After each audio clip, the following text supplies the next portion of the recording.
Hi learners, how are you all? I hope all are doing good. So let's start with the topic, that is rules under Code on Wages 2019. So this is a very important topic and the latest topic under Code on Wages 2019. ठीक है? So we will discuss about the rules on Code on Wages 2019. So first of all, we have to just understand about the overview of a new code. So the Labour and Employment Ministry has notified the draft Code on Wages rules under the Code on Wages 2019.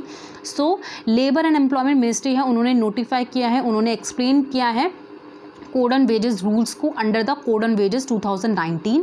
And जो ये new code है इसके अंदर 4 acts को amalgamate किया है, 4 acts को मर्ज किया है. So 4 acts are there in new code under the Code on Wages 2019. So the acts are Payment of Wages Act 1936, Minimum Wages Act 1948, Payment of Bonus Act 1965 and Equal Remuneration Act 1976. So this point is very important. ठीक है, question आ सकता है कि अभी जो 2019 में code on wages आया है, रूल्स जो आए हैं, तो उसमें कौन से 4 एक्ट्स हैं जो अप्लाई हुए हैं, या फिर आपके पास कुछ चॉइसेस आ जाएंगी, उनमें से पूछा जाएगा कि कौन से एक्ट नहीं हैं या फिर कौन से एक्ट हैं, तो आपको करेक्ट करना पड़ेगा उस क्वेश्चन को. ठीक है, नेक्स्ट पॉइंट है हमारा कवरेज. कवरेज के ऊपर अगर हम देखें तो ये सारे एम्प्लॉयज़ इसमें एप्लीकेबल होते हैं. एंड सेंट्रल गवर्नमेंट जो भी एम्प्लॉयमेंट जैसे कि रिलेटेड विद द रेलवेज़ हो गया, माइंस हो गया, या फिर ऑयल फील्ड्स जैसी इंडस्ट्रीज़ होती हैं, वो सेंट्रल गवर्नमेंट उनके डिसीजंस लेती हैं. एंड स्टेट गवर्नमेंट्स जो भी बची एम्प्लॉयमेंट है, सेंट्रल गवर्नमेंट से बची अगर कोई एम्प्लॉयमेंट बच गई है तो वो स्टेट गवर्नमेंट ही हैंडल आउट करती हैं उन एम्प्लॉयमेंट को, उनके डिसीजंस स्टेट गवर्नमेंट लेती हैं फिर. ठीक है, नेक्स्ट पॉइंट क्या है, वेजेस. वेजेस को आपको पता है कि बेसिक सैलरी प्लस डीए होता है. सो वेजेस में सैलरी आ जाती है, अलाउंसेस आ जाते हैं, और कोई भी ऐसे कंपोनेंट्स जो मॉनेटरी टर्म्स में आए, मतलब जो पैसे के टर्म्स में आए. बट इसमें हमेशा ध्यान रखना, वेजेस में बोनस कभी भी इंक्लूड नहीं होता है, और कोई भी ट्रैवलिंग अलाउंसेस या फिर कोई अदर अलाउंसेस भी इसमें इंक्लूड नहीं होता है. वेजेस क्या होती है, basic salary plus DA. Next point हमारा क्या है, third point is floor wage. What is floor wage? So सबसे पहले हम समझेंगे कि फ्लोर वेज क्या है. फॉर एग्जाम्पल, आपको पता है कि हर एक ऑर्गेनाइजेशन में डिफरेंट जो जेडी के अकॉर्डिंग हमें सैलरी प्रोवाइड होती है. सपोज आप एक आईटी कंपनी में हो, या फिर आपकी कोई मैनेजर की पोस्ट है, तो उनकी सैलरी अलग होगी, उनकी रेंजेस अलग होंगे. या फिर अगर हम देखें असिस्टेंट की जो सैलरी होती है या फिर क्लर्क की जो सैलरी होती है, उनकी रेंजेस अलग होते हैं. ठीक है, फॉर एग्जांपल एक जॉब है, फॉर एग्जांपल आपके पास एक जॉब है फॉर अ क्लर्क, या फिर एक मैनेजर की पोस्ट ले लो आप, तो उनकी सैलरी क्या है, रेंजेस आ रही हैं 50,000 रुपीज़ हैं, 50,000 से 70,000 तक आपको मिलेगी. ठीक है, मतलब 50,000 से रेंज स्टार्ट है और 70,000 तक है. तो जहाँ से रेंज स्टार्ट होती है, दैट मीन्स कि 50,000 जो है रेंज, वो क्या है, हमारी फ्लोर वेज है. दैट मीन्स कि एक ब्रैकेट हो गया, एक रेंज है एक पर्टिकुलर जॉब की, उससे जो स्टार्ट होगी वो हमारी क्या हो गई, फ्लोर वेज. ये हमारा क्या हो गया, कभी आपसे पूछा जाए तो ये क्या हो गई, फ्लोर वेज. ठीक है, रेंज से जो स्टार्ट होती है अप टू जो दूसरी रेंज है वहाँ तक, तो जहाँ से स्टार्ट होगी वो होगी हमारी फ्लोर वेज. आई होप ये क्लियर हो गया होगा फ्लोर वेज. अब हम चलते हैं दोबारा इसी पॉइंट में आते हैं. अब सेंट्रल गवर्नमेंट ही फिक्स करती है फ्लोर वेज को, एंड फ्लोर वेज हमेशा हायर होना चाहिए मिनिमम वेजेस से. ठीक है, ये भी ध्यान रखना. अब एक और पॉइंट है कि डिफरेंट वेजेस होते हैं डिफरेंट ज्योग्राफिकल एरियाज़ के अकॉर्डिंग. जैसे अगर आप देखो कि यूपी में अलग सैलरीज होगी, अलग वेजेस होंगे, अगर हम देखें दिल्ली में अलग होगा, तो डिफरेंट ज्योग्राफिकल एरियाज़ के अकॉर्डिंग वहाँ पर फ्लोर वेजेस होती हैं.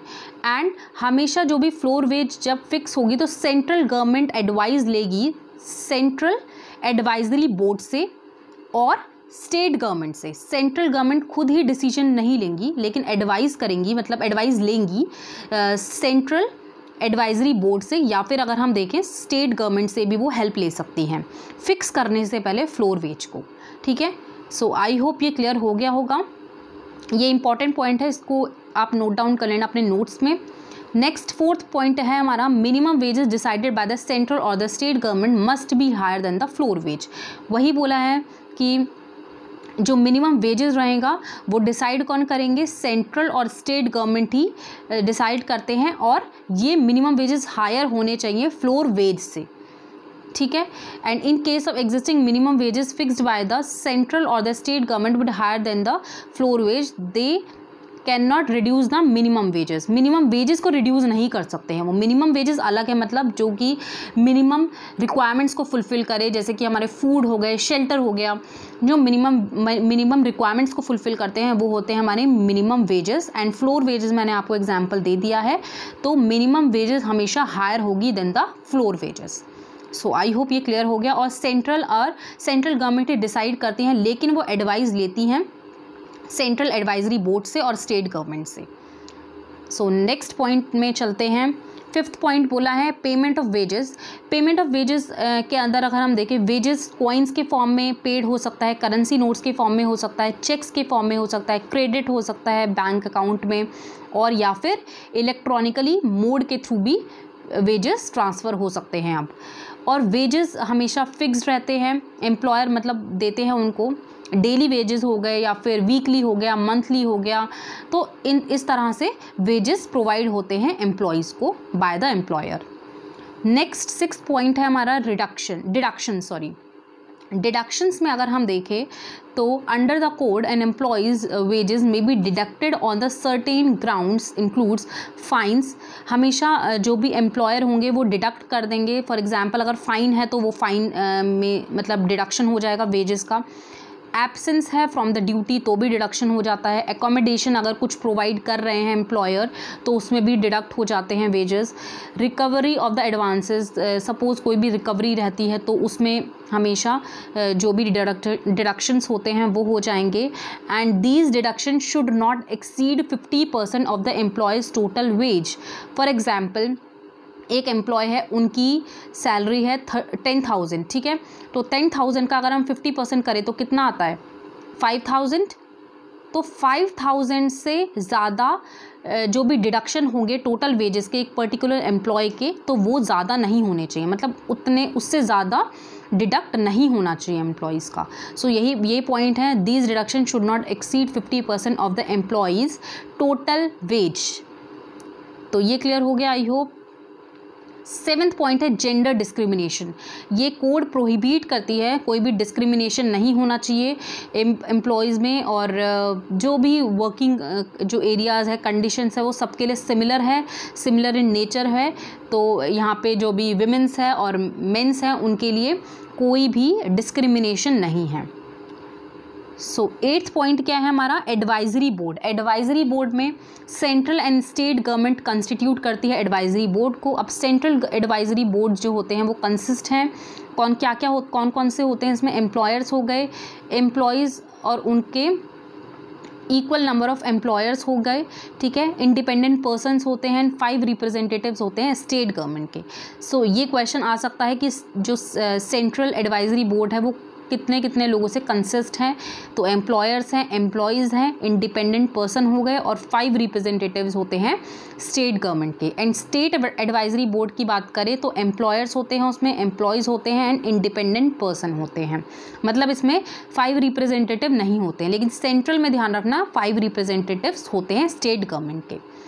एंड नेक्स्ट इंपॉर्टेंट पॉइंट ये बोला गया है कि 1/3 of the total members on both central and state board will be women. तो 1/3 जो टोटल मेंबर्स होंगे स्टेट एंड सेंट्रल गवर्नमेंट के, सेंट्रल बोर्ड के, वो विमेन होंगे, विमेंस होंगी, ठीक है। So the board will advise respected government on the various issues like fixation on the minimum wages. और ये जो बोर्ड होते हैं एडवाइज़ करते हैं बहुत सारे इश्यूज़ के ऊपर, जैसे कि मिनिमम वेजेस कितने होने चाहिए, फिक्सेशन प्रॉपर होना चाहिए, and increasing employment opportunities for the women's के लिए अपॉर्चुनिटीज़ आनी चाहिए नई, तो इसके ऊपर ज़्यादा डिस्कशन होता है, ये बोर्ड डिस्कस करती है और एडवाइस भी लेती है गवर्नमेंट से। सो आई होप ये क्लियर हो गया होगा। अब हम कुछ की प्रोविजंस के बारे में पढ़ेंगे इन ड्राफ्ट वेज रूल्स। सो ये इंपॉर्टेंट है। वर्किंग आवर्स जो नॉर्मल वर्किंग आवर्स होती है वो 8 आवर्स होने चाहिए, एंड 1 और मोर इंटरवल्स ऑफ द रेस्ट, एक या एक से ज़्यादा इंटरवल्स होने चाहिए रेस्ट के, and total shall not exceed 1 hour. लेकिन ध्यान रखना जो रेस्टिंग इंटरवल्स होते हैं वो 1 आवर से ज़्यादा नहीं होने चाहिए। ठीक है। 8 आवर्स होने चाहिए, वर्किंग जो डे है, वर्किंग नॉर्मल वर्किंग जो आवर है वो 8 आवर्स होना चाहिए। और इंटरवल्स यहाँ पे जो रेस्टिंग इंटरवल्स होते हैं वो 1 या 1 से ज़्यादा होते हैं, ठीक है। और 1 आवर से ज़्यादा एक्सीड नहीं होना चाहिए कोई भी रेस्टिंग इंटरवल। नेक्स्ट पॉइंट हमारा क्या है, central advisory board. Government will set up the central advisory board to fix the floor level minimum wages. तो ये हमने लास्ट में पढ़ लिया था, लास्ट जो स्लाइड थी उसमें पढ़ा था कि सेंट्रल गवर्नमेंट ही एडवाइस करती है, मतलब सेंट्रल गवर्नमेंट ही डिसाइड करती है, लेकिन वो एडवाइस लेती हैं सेंट्रल एडवाइजरी से, या फिर अगर हम देखें स्टेट गवर्नमेंट से भी वो एडवाइस लेती हैं, ठीक है।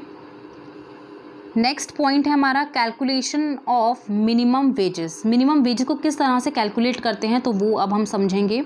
The criteria of fixing the minimum rate of wages per day of the employees include standard family of 4 that is self, spouse और 2 चिल्ड्रन। सो यहाँ पे अगर हम देखें स्टैंडर्ड फैमिली में 4 लोग होते हैं, हस्बैंड या फिर वाइफ, वो खुद एक पर्सन जो जॉब कर रहे हैं और उनके 2 बच्चे, ठीक है। तो 4 लोग हो गए, ये एक स्टैंडर्ड फैमिली हो गई। नेक्स्ट पॉइंट है हमारा daily intake of 2700 calories per consumption unit. हर एक पर्सन को 2700 कैलोरीज कंजम्पशन का एक क्राइटेरिया मिलता है, मतलब वो 2700 कैलोरीज को कंज्यूम कर सकते हैं पर डे में एक पर्सन। मतलब सपोज़ उनके बच्चे हैं तो वो 2 बच्चे हैं तो एक बच्चा 27 करेगा, दूसरा बच्चा 27 कैलोरीज करेंगे, एंड स्पाउस भी 27 एंड सेल्फ वो खुद भी 2700 कैलोरीज को कंज्यूम कर सकते हैं पर डे में, ठीक है। आई होप ये क्लियर हो गया होगा। थर्ड पॉइंट है 10% एक्सपेंडिचर ऑन रेंट। 10% जो एक्सपेंडिचर रहता है वो रेंट में चला जाता है। 20% expenditure on fuel, electricity and miscellaneous items. 20% जो एक्सपेंडिचर रहेगा वो फ्यूल्स में चला जाएगा, इलेक्ट्रिसिटी या फिर हम बोल सकते हैं मिसलेनियस अदर्स आइटम्स में चला जाता है। एंड 25% एजुकेशन और मेडिकल रिक्वायरमेंट्स में, ठीक है। तो ये ध्यान रखना, एक्सपेंडिचर रेंट में 10% जाता है। अगर हम देखें fuels, electricity and miscellaneous items जो हैं वो 20% एक्सपेंडिचर उसमें यूज़ होता है। एंड 25% जो एक्सपेंडिचर होता है वो हमारा एजुकेशन या फिर मेडिकल रिक्वायरमेंट्स में यूज़ होता है, ठीक है। सो नेक्स्ट पॉइंट हमारा क्या है, norms for fixing minimum wages. Minimum wages will be calculated on the basis of geographical area of the employment and the skills category of a employee. So वही मैंने आपको बताया था कि जो भी मिनिमम वेजेस हैं वो कैलकुलेट होते हैं हर एक डिफरेंट जोग्राफिकल एरियाज़ के अकॉर्डिंग, ठीक है, और स्किल्स के अकॉर्डिंग, जेडी के अकॉर्डिंग, तो ये होता है। नेक्स्ट पॉइंट इसमें बोला गया है, for the purpose the central government will divide the geographical areas into 3 categories. एक तो मेट्रोपॉलिटन सिटीज़ होती हैं, ठीक है, एक non metropolitan cities and rural areas. तो मेट्रोपॉलिटन मतलब जहाँ पर मेट्रो के नियर बाय हो गए या फिर जहाँ पे कनेक्टिविटी ज़्यादा होती है, और नॉन मेट्रोपॉलिटन मतलब कि जहाँ पे ज़्यादा कनेक्टिविटी नहीं होगी, मतलब वहाँ पे थोड़ा सा स्ट्रगल करना पड़ता है, जैसे बस फैसिलिटी ना हो या मेट्रो फैसिलिटीज़ ना हो, वो चीज़ हो गई। एंड रूरल एरियाज़ तो आपको पता है गांव के एरियाज़, ठीक है। अब नेक्स्ट पॉइंट है हमारा, occupations are also divided into 4 skills categories, unskilled, semi skilled, skilled और हाईली स्किल्ड। तो 4 कैटेगरीज में ऑक्यूपेशन को भी करा हुआ है उन्होंने। अनस्किल्ड जिनके बारे में बिल्कुल ही ना नॉलेज हो एम्प्लॉयज़ को, सेमी थोड़ा बहुत आता हो, स्किल्ड में मतलब प्रॉपरली थोड़ा बहुत मतलब आता हो, सेमी से थोड़ा ज़्यादा आता हो, और हाईली में तो बिल्कुल ही परफेक्ट हो, ठीक है। तो ये ध्यान रखना आप कि सेंट्रल गवर्नमेंट ने जोग्राफिकल एरियाज़ को भी 3 कैटेगरीज में डिवाइड किया हुआ है एंड ऑक्यूपेशन को भी 4 कैटेगरीज में डिवाइड किया हुआ है। नेक्स्ट पॉइंट क्या है हमारा, technical committee. Technical committee will be formed to suggest, modify, add और delete particular occupation in a tentative list of the 4 categories. So basically यहाँ पे जो टेक्निकल कमेटी है वो सजेस्ट करेंगी कि कोई भी मॉडिफिकेशन हो या फिर कुछ एडिशन हो या फिर कुछ ऑक्यूपेशन में डिलीट कुछ कर दिया हो, तो वो प्रॉपर उसमें टेक्निकल कमेटी ही देखती हैं।